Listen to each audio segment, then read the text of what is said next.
Hello friends, எல்லோரும் எப்படி இருக்கீங்க? நான் உங்கள் விஜி. இன்றைக்கி வந்து உங்களுக்கு பேபி பொட்டேட்டோ இருக்கும் இல்லையா, அந்த பேபி பொட்டேட்டோ வறுவல் எப்படி செய்கிறதுன்னு காட்டுறேன். பாருங்கள், செம்ம கலர்ஃபுல்லாக இருக்குது. அதே மாதிரி முறுமுறுன்னு இருக்கும். அதே மாதிரி நம்ம இதில் ஒரு பொடி சேர்க்க போகிறோம், பூண்டு பொடி. அந்த பூண்டு பொடி போட்டதுனால இந்த ஃப்ளேவர் அட்டகாசமாக இருக்கும். பூண்டு உருளைக்கிழங்கு வறுவல் எப்படி செய்கிறதுன்னு நான் காட்டுறேன். கண்டிப்பாக ட்ரை பண்ணி பாருங்கள். இந்த பேபி பொட்டேட்டோ வந்து நான் ஒரே ஒரு விசில் வர வரைக்கும் குக்கரில் வேக வச்சு எடுத்து வச்சுருக்கேன்.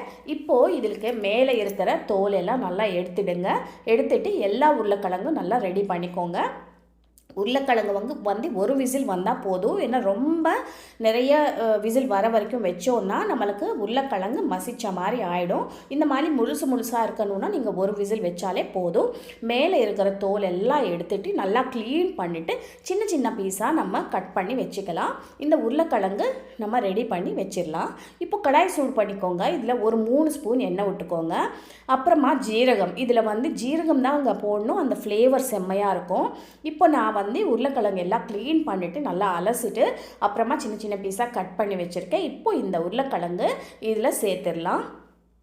சேர்த்துட்டு நம்ம என்ன பண்ணணும்னா இது ஃப்ரை பண்ணணும். நல்லா ஒரு மீடியம் ஃப்ளேமில் வச்சுட்டு மிக்ஸ் பண்ணிகிட்டே இருந்தோன்னா இது நல்லா மொறுமொறுன்னு கலர் மாதிரி நல்லா ஃப்ரை ஆகும். ஒன்றுக்கு ஒன்று ஒட்டாதுங்க.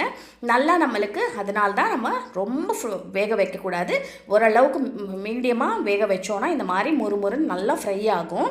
இதுக்குள்ளே நம்ம இந்த உருளைக்கிழங்கு வறுவலில் சேர்க்க போகிற பொடி நம்ம ரெடி பண்ணிடலாம். இப்போ உருளைக்கிழங்கு ஓரளவுக்கு ஃப்ரை ஆகிடுச்சு. இப்போ இதில் மஞ்சத்தூளும் ருசிக்கேற்ப உப்பு போட்டுக்கலாம். உப்பு போட்டதுக்கப்புறம் என்னென்னா அந்த உருளைக்கிழங்கு ஃபுல்லாக அந்த உப்பு நல்லா கோட் ஆகிட்டு உருளைக்கிழங்கு வந்து சப்பன் இருக்காமல் நல்லாயிருக்கும்.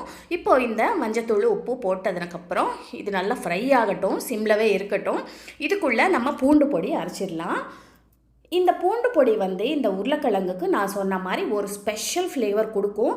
ரொம்ப ரொம்ப நல்லாயிருக்கும். சாம்பார் சாதத்துக்கு, தயிர் சாதத்துக்கு அட்டகாசமாக இருக்கும். கண்டிப்பாக இந்த ஒரு வாட்டி ட்ரை பண்ணி பாருங்கள். இப்போ மிக்ஸி ஜாரில் நல்லா ஒரு 10லேருந்து 12 பல் பூண்டு எடுத்திருக்கேன் நான். இந்த பூண்டு வந்து அப்புறமா காரம், மிளகாத்தூள் இருக்கும் இல்லையா, அது ஒரு 2 ஸ்பூன் சேர்த்துருக்கேன். மிளகாத்தூள் வந்து நம்மளுக்கு காரத்துக்கு ஏற்ற மாதிரி. இது வந்து குறையாக இந்த மாதிரி ஆட்டிக்கணும். நம்ம வந்து இந்த மாதிரி மிக்சியில் அரைச்சிக்கணும். இப்போது நீங்கள் இந்த பொடி ரெடி பண்ணிட்டீங்க இல்லையா, இதுக்குள்ளே நம்ம உருளைக்கிழங்கு நல்லா ஓரளவுக்கு ஃப்ரை ஆகிருக்கும், நல்லா மொறுமொறுன்னு ஃப்ரை ஆகிருக்கும். இப்போ நம்ம இந்த பொடி வந்து இந்த உருளைக்கிழங்குல சேர்க்க போகிறோம். இப்போ பாருங்கள், இந்த உருளைக்கிழங்குல இந்த பூண்டு பச்சையாக போட்டோம் இல்லையா, அது நல்லா ஃப்ரை ஆகணும். இப்போது இது நம்ம நல்லா மிக்ஸ் பண்ணிட்டு அந்த பொடி நல்லா எல்லா உருளைக்கிழங்கும் நல்லா கோட் ஆகணும். அப்புறமா நம்ம என்ன பண்ணுறோம், சிம்மில் இன்னும் ஒரு 5 நிமிஷம் நல்லா இது ஃப்ரை பண்ண போகிறோம். லாஸ்ட்டாக கருவேப்பிலை தூவிட்டு இறக்கிட வேண்டியது தான். செம்மையான உருளைக்கிழங்கு பூண்டு வறுவல் ரெடி ஆயிடுச்சு. கண்டிப்பாக ட்ரை பண்ணி பாருங்கள். உங்கள் எல்லாருக்கும் ரொம்ப ரொம்ப பிடிக்கும். சப்ஸ்கிரைப் பண்ண மறக்காதீங்க.